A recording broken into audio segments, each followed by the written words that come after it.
المهم بكره، لان انت مش هتعرف تعوض امبارح، وممكن تخسر النهارده بسبب ان انت مش مبسوط او بتفكر في اللي حصل امبارح. كل سنه وانتم طيبين، سنه سعيده، اعياد سعيده، تتبسطوا وتحتفلوا زي ما انتم عايزين. اتمنى ان كل واحد فيكم يكون خرج بالتارجت اللي كان حاطه لنفسه. كان في ناس عندها شويه ظروف، ما كناش كلنا ماشيين على وتيره واحده. انت عمال تعيد بتتبستر، شوف المشكله فين، بص انت كمان.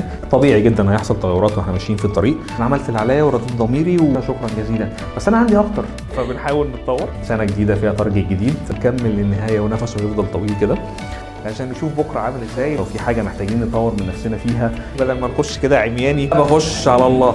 اتمنى يكون كل واحد فيكم قاعد كده عمل سوات اناليسيس، قاعد حاط بلان لنفسه. دايما بقولها وطول العمر بقولها، بنحاول نشتغل على نفسنا. يمكن ده بيكلف بشكل او اخر، بس في النهايه لو ده هيفيد اكتر فيلا بينا نعمله. في كل مرحله بنمر بيها بنقابل ناس تدينا دفعه ايجابيه لقدام، وفي ناس ممكن تاخرنا سيكا، بس احنا اتعودنا ان احنا مش هنبص ورانا، ما تبصش وراك، اللي حصل حصل ايا كان. لا تبكي على اللبن المسكوب، المهم بكره، لان انت مش هتعرف تعوض امبارح، وممكن تخسر النهارده بسبب ان انت مش مبسوط او بتفكر في اللي حصل امبارح.